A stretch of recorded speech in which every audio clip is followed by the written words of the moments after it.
Escape in S-mount. Not the easiest, but totally doable.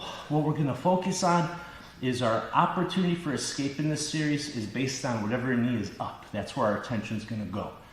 In the beginning, let's work on getting a frame, a hand really in between their leg and us, and then using that to get another joint like a shin or a knee in between us. So let's review real quick. S-mount. Very often I got somewhat on my side. One knee is up, one knee is down. Sometimes it's what I call the front side knee, the knee I'm facing that's up. Sometimes, switch Michael, put this knee down.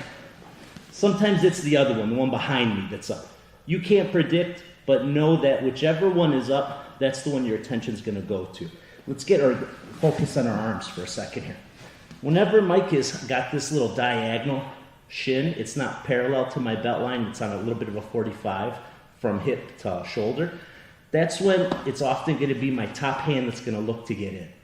I'm gonna load my hips by putting my feet on the floor and my hips drive to you and then away. And then as they came away, there's a little pocket to put my hand in. This now is the frame that tries to slow him as I exaggerate and keep moving away until I can get a shin in between the two of us. Scoot down. Sometimes you're gonna feel, there's a little bit more space here where you can bring this elbow in, or you brought it in early. You might not like the hip going forward and back. You might prefer to load your hips by bringing your feet to your hips, knees bent, and then do a little bridge over your shoulder. That jacks him up and it lets you get this elbow. Same process once you get something in. Back the hip up, insert a hook, I'm inserting the bottom side hook. When I insert this hook, I'm usually gonna come over into like a leg staple style pass. So what happens is this arm can go to the armpit, yoke of the hand in the armpit, and I'm gonna find his dead angle. And I'm gonna press him that way. Post if I need to here. If my leg is down, go ahead and close half guard. You might be half guard, but because we got this butterfly hooking, we're gonna be okay. Close half guard. We'll just come up, push our shins, hide those feet. How we finish, well, today is secondary. What I want to focus on is getting some predictable obstacles thrown in their way, as well as overcoming the ones we're going to face. So our hips will come forward and away, and we'll insert either hand. Usually it'll be the top one as you feel constrained by a lack of space. If there is room, by myself one time, the first one is my hips come forward, and as they vacate, I put my hand in that space, the yoke of the hand holding the ankle. Then I keep moving until I can insert a shin or a knee. This one I've been doing the bottom. Sometimes you'll feel like your elbow is nice and snug to your body, you had good reactions, or they just didn't peel it open yet, and you're able to bridge, pull your hand, elbow under your ribs, and now you got the yoke of the hand holding their ankle. Move away, insert a frame. All right, gang, sometimes we're gonna do the exact same space creation, one of those two, either the bridge or the hip movement going forward and backward with our belly button. As we insert one of our hands in as a temporary frame, we move our hips away and we get a shin in. In the prior ones, we got the bottom shin. Sometimes you're a little skinnier, a little leaner, a little smaller legged, thinner leg, let's say. And you can get they're just much, much longer. And you can get the top frame. Whereas when you get the bottom one in, you're also usually going to like a knee acting like a staple or your shin acting like a staple series of passing the half.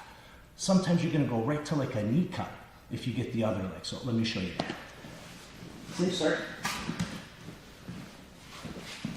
Some way, somehow, you made some wiggle.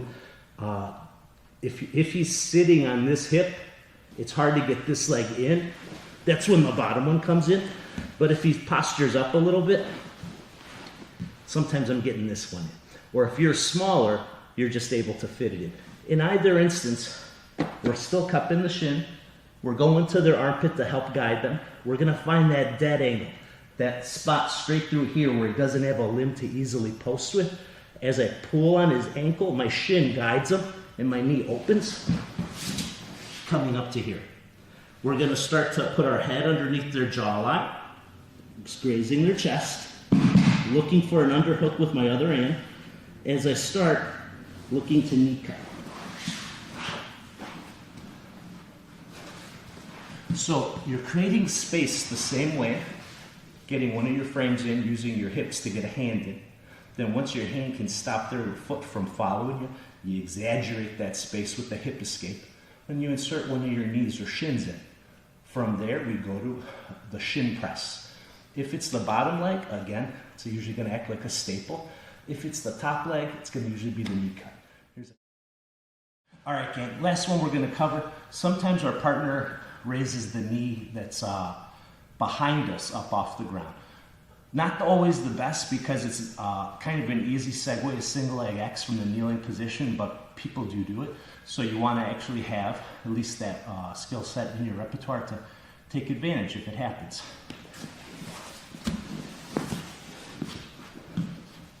So he's in the S. I'm still always going to try to put something, some kind of backstop between us, whether I hip forward and post, whether I bridge to get my hand in between, my elbow underneath me and a hand in. But remember, the space is behind me now. So I hip away, insert a knee, insert a foot, my knees pinch, and then I'm just gonna, today you can go under or over, I'm just gonna hug his ankle with the armpit, pinch with my tricep. My hips come up and over.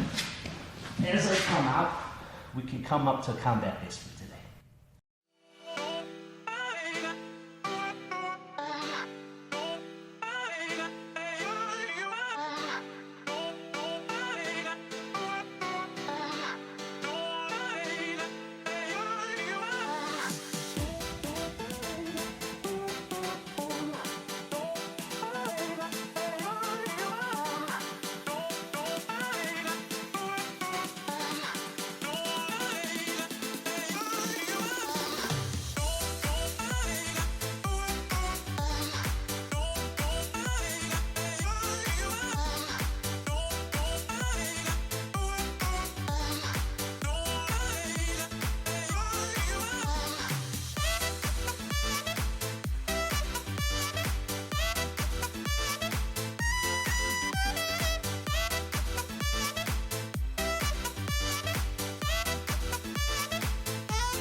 Hope you liked that. Hope it helped. If it did, give it a like and a share, and hope to see you soon.